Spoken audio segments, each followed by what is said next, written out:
Can you explain or point to a resource that explains the whole TSMC, ASML, China, USA thing? I'll point you to a resource. Me with paint right now. I'll give you the high level. You guys know companies like Apple, right?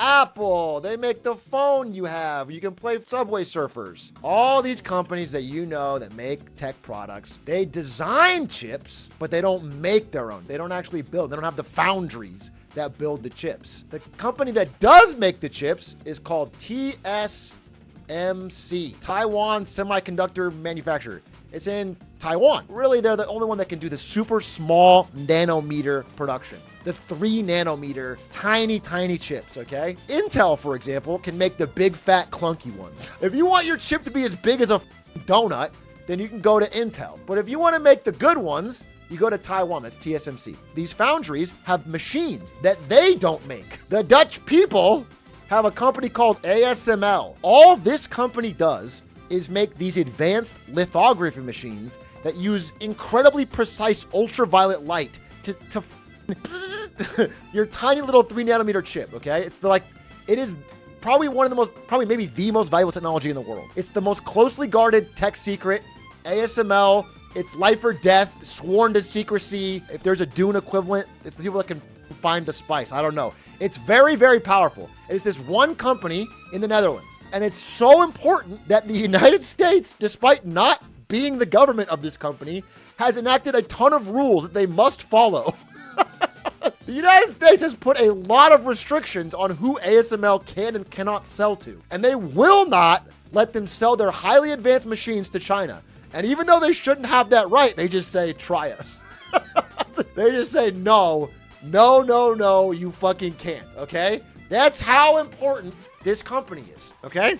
So they sell only to TSMC, which is Taiwan.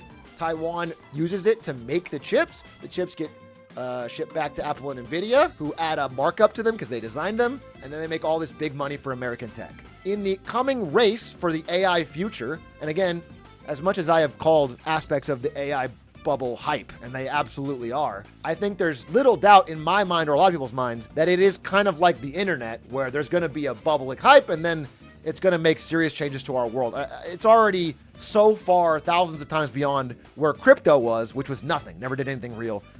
AI already has real impacts, all right? It's gonna happen. So this race is very real, and the United States and China are on the opposite sides of it. They are both racing at full speed, and so that makes TSMC and ASML very important. There's a lot of, I would say, tension around this. Like, first of all, China believes that all of this, Taiwan in general, belongs to them.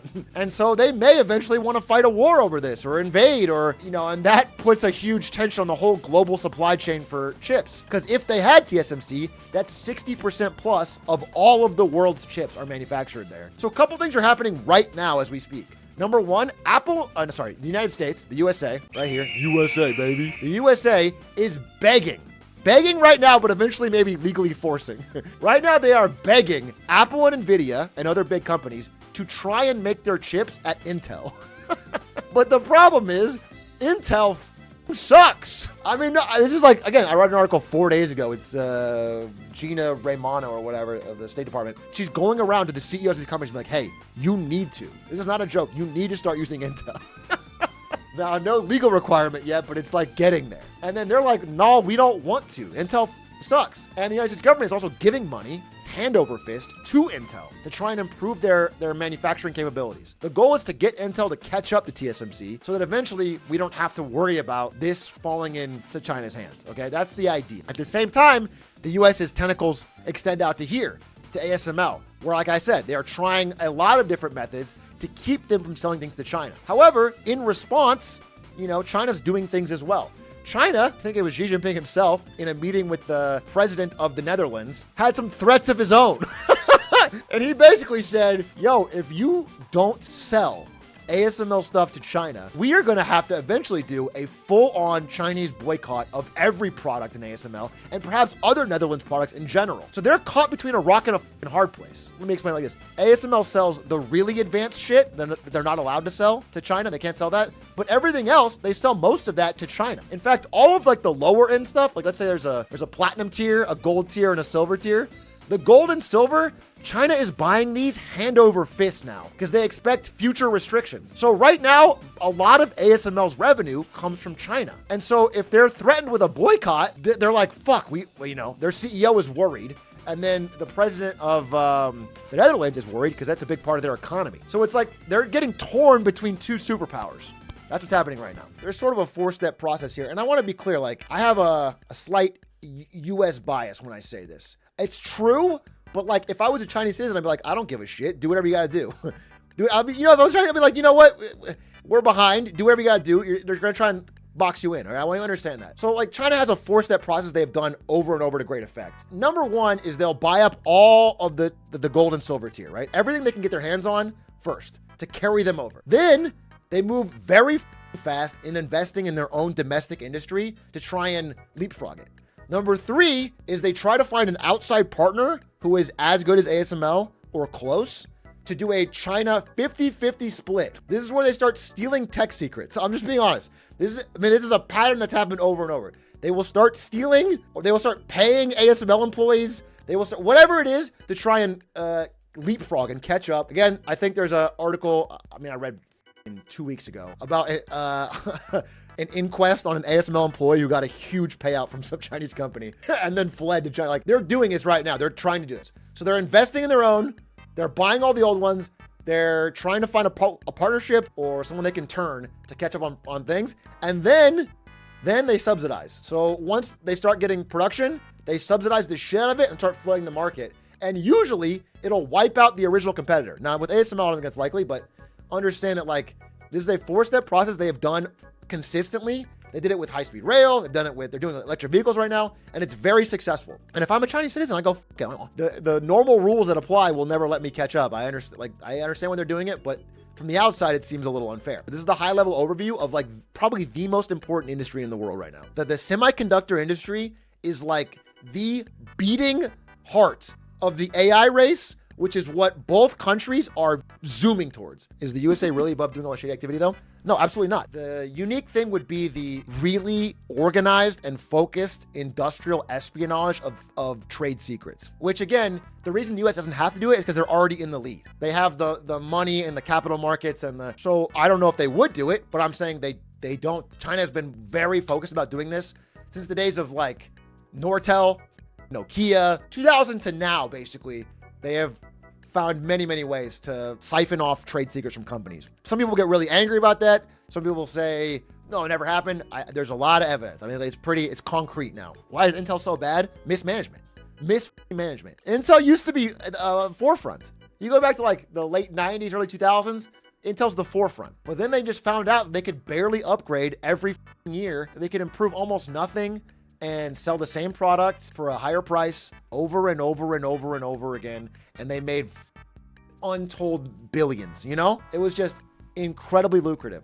And in that time, their capacity to be good at this got worse. Their engineering talent siphoned off to other companies where they could go work on something real. And they got more and more business people who just wanted to smoke weed and chill. And it ruined their capacity from the inside out. Is the solution just to improve Intel? They're going to throw money at it. The thing is, the history of technology is filled with examples of throwing money at things that didn't work. If you have a big bonfire, there's no amount of money you can throw in that won't get burned. It'll keep crisping up. And so there's a chance that it doesn't fix anything, but that's their hope, is if they throw enough money at it, it'll finally catch up. Why does Intel and the US not buy the latest ASML to compete? They do. It's like saying, if I have the greatest tools in my garage, then I can truly fix your car. I don't know shit about cars. Okay? You can give me the nicest whatever, I can't do it. We can buy the latest and greatest ASML, but we still need to have the processes and technology and engineers and, Taiwan has all of that in spades. They have the best of the best. Why can't we spy on ASML then? Again, ASML's not the problem. ASML is within United States sphere of influence. We get all of their products at a fucking exorbitant price, but we get them. It's that we don't know how to use it all together to make the highest level technology. We're getting to my depth of engineering knowledge here, right? I'm just telling you they can't do it. Give Taiwan some of Wyoming. I don't think anyone's using it. So you're saying this is a joke, but this is real. in that I think we are getting TSMC to set up. We gave them part of Arizona basically. We gave them a sweetheart deal. We didn't actually give them part of it. We gave them great deal, great land, great funding, CHIPS Act funding. Just please, TSMC, set up a foundry in Arizona. I think Taiwan in general understands that if America ever truly catches up, like if we have foundries working at the highest level in America, then if China invades Taiwan, America's like, it sucks. I know you're our best friend, but like, we just have all these chips in Arizona.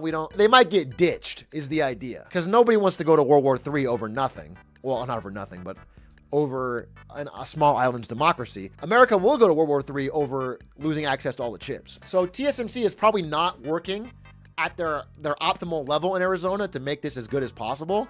That being said, if you ask them why it's not going that well yet, it's because they say we don't have enough good engineers in America, which might be true. We went to ASU down the road and they suck. I don't know. But it's also like, yeah, they have insane work culture. Again, it's a lot. And there's a whole cultural difference. There's a lot. I could figure it out if they got me on the case. Adish, you could figure it out. Your resume would be Atriot Clips Channel Manager, and they would hire you to figure out one of the hardest problems in the world that the most expensive